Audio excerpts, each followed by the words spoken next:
দীর্ঘ 2 দশকেও 21শে August grenade হামলা মামলার চূড়ান্ত রায় হয়নি। বর্তমানে আপিল বিভাগে মামলাটির শুনানি চলছে। আইন বিশেষজ্ঞদের মতে মামলার রায় কবে ঘোষণা করা হবে তা নির্দিষ্ট করে বলা কঠিন। এমন বাস্তবতায় আজ 21 বছর পূর্ণ হলো আলোচিত ওই হামলার। 2004 সালের 21 আগস্ট আওয়ামী লীগের সমাবেশে দুর্বৃত্তদের ছোড়া গ্রেনেডে মারা যান দলটির মহিলা বিষয়ক সম্পাদক আইভি রহমান সহ 24 জন।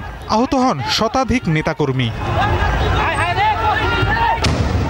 ঘটনার পর মতিঝিল থানায় হত্যা ও বিস্ফোরক দ্রব্য আইনে 2টি মামলা দায়ের করা হয়। শুরুতে এই মামলায় নাম না থাকলেও 2009 সালে আওয়ামী লীগ সরকার ক্ষমতায় আসার পর আসামির তালিকায় যুক্ত করা হয় বিএনপির ভারপ্রাপ্ত চেয়ারম্যান তারেক রহমান সহ 30 জনকে।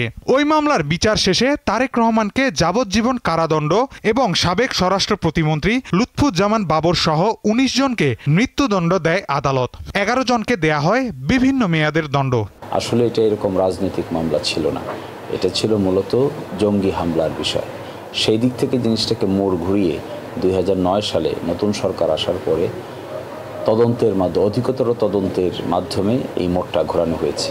এই ক্ষেত্রে টর্চার করে টিএফআই সেলে বন্দি রেখে মুফতি হান্নান সহ 12 জনের কাছ থেকে কনফেশনাল স্টেটমেন্ট নেওয়া হয়েছে। সেই 111-এর সময় জনাব তারেক রহমান সাহেবকে ফিজিক্যালি টর্চার পর্যন্ত করেছে। সেই সরকারের সময় প্রদত্ত চার্জশিটেও তারেক রহমান সাহেবের নাম ছিল না। 2008-এর নির্বাচনের পরে শেখ হাসিনা ক্ষমতায় আসার পরে সংসদে দাঁড়িয়ে সর্বপ্রথম বললেন যে 21শে আগস্ট গ্রেনেড হত্যা মামলা বেগম খালেদা জিয়া এবং জনাব তারেক রহমান সাহেব জড়িত, তার ভাষায়। তখনই মামলার মোড়টা অন্যদিকে ঘুরে গেল। তবে গত 5 আগস্ট ছাত্র জনতার গণ অভ্যুত্থানের পর গেল 1 ডিসেম্বর ওই মামলার সব আসামিকে খালাস দিয়ে পুনরায় তদন্ত শুরুর নির্দেশ দিয়ে রায় দেয় হাইকোর্ট। পরে এর বিরুদ্ধে আপিল করে রাষ্ট্রপক্ষ। মামলাটি বিচার বিভাগকে রাজনৈতিক উদ্দেশ্যে ব্যবহারের অনন্য নজির বলেও মন্তব্য করে আসামি পক্ষ। রায়ের পিছন দিকে তৎকালীন যিনি বিচারক ছিলেন তিনি একটা রাজনৈতিক বক্তব্য দিয়েছেন, ভাষণ দিয়েছেন রায়ের ভিতরে। আমরা মনে করি এগুলো বিচারিক যে আচরণ আছে তার বরখেলাফ, সেগুলো সবই আদালতের সামনে উপস্থাপিত হবে। যেহেতু শেখ হাসিনার ক্ষমতা, তার উদ্দেশ্য যেহেতু তারেক রহমান সাহেবকে এই মামলায় ফাঁসাবে, বিএনপিকে কুলসিত করার জন্য এই হীন মানুষে অত্যন্ত পরিকল্পিতভাবে উদ্দেশ্যমূলকভাবে জনাব তারেক রহমান সাহেবের বিরুদ্ধে চার্জশিট দেওয়া হলো।